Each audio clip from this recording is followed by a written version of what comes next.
يزينا من القطوات وباش نرجعوا للتشخشيخ والبنة متاعنا التونسية، وباش نعملوا اليوم كعبات فريكاسي باش نوريكم كيفاش يجيو خفيف وبنين ومفشفشين من داخل. شوفوا ما شاء الله كي حليت الكعبة كيفاش.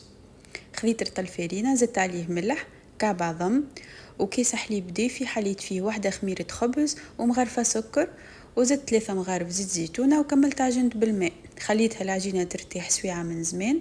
من بعد حليتها على طرف فرينة بالقلقال وشكلتها بالكيس كيف ما هكاكا.